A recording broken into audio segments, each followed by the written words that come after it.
Next up, we have Mr. Al Hart from Render Plus Systems. I'm going to tell you a little bit about our IRender nXt product. Is that too loud there? IRender nXt does all the things you'd expect. We do materials, lights.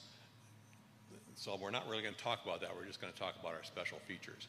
It's fully integrated into SketchUp, which most of these are. That's one of the most important things, to have a rendering app that when you make changes, all the changes get saved in your model. First, I want to show you our 3D warehouse components. We have a whole number of IRender-ready components on the 3D warehouse, which are just ready for rendering. We're really big proponents of the 3D warehouse. You'll see when you talk about our space design product too later. So we have lights. You place these lights in SketchUp. They're ready to go. You can also edit them, change the lights, make whatever changes. A set of mirrors. Mirrors are pretty easy.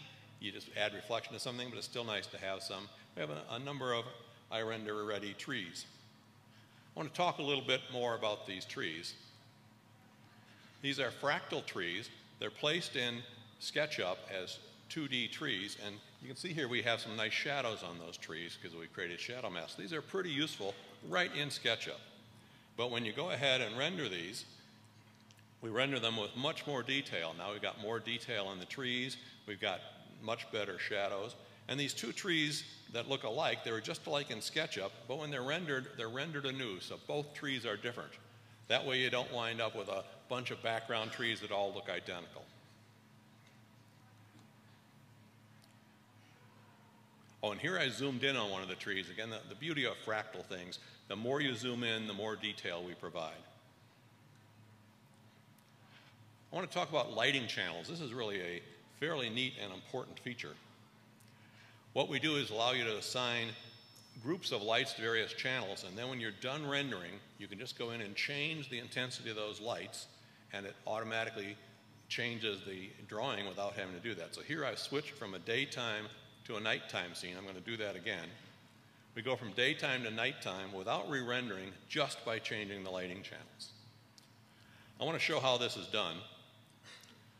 First, you just render everything. You've got your groups of lighting channels with the default settings.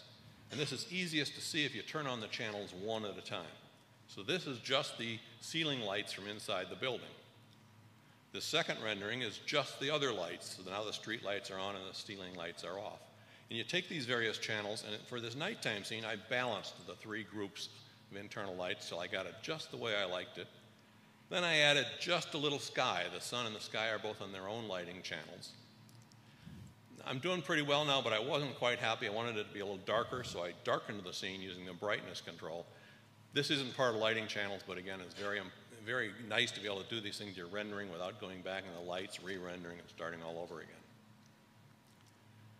This next feature is a background wizard. We had a client who came in and they said, I want to get my background picture and my SketchUp picture to look good. Now, he could have gone to Photoshop, stretched this background picture that it really isn't in the right perspective.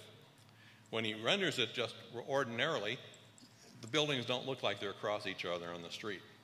So we actually wrote this feature for him just about 30 days ago. That's a lot of what Rich does. When somebody has a problem, he just fixes it for him.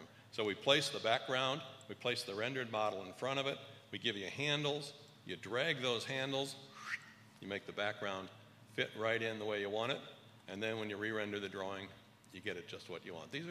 These aren't really great rendering things, but they're part of the product that make life just easier for you. Another similar item is our post-processing features. People who do renderings can take their renderings, run them into Photoshop. Almost everybody adds a little contrast to it. We put all this right in SketchUp. So here's a low contrast rendering. We go into IRender nXt. We just add contrast to it. I'm going to back that up again and go forward to see if you can see that transition on the slide up here. Again, easy to do in Photoshop. The beauty when you do it in the rendering product is we remember that, and next time we render that same model, if you've changed a light or something, we apply that contrast again. You don't have to go take it over to Photoshop, add the contrast again, and go with it. And we have a number of other filters here, brightness, sharpening, smoothing. It's just nice to have all these right in the render, and again, to remember them, and remember them in your model, so if you have to come back tomorrow and do it, you don't have to start all over with it. These are just some of our features. We have about 30 of these features. They're nice to have when you need them. not everybody knows all about them. So just to mention a couple of more: depth of field, blur, smoky rooms, rendering with edge lines. That was a big one, to bring the SketchUp edge line into the rendering, and rendering with solid stuff. So basically, we'll be around tomorrow at our vendor tables. Come by, take a little look at IRender nXt, and let us show you some of these things. Thanks.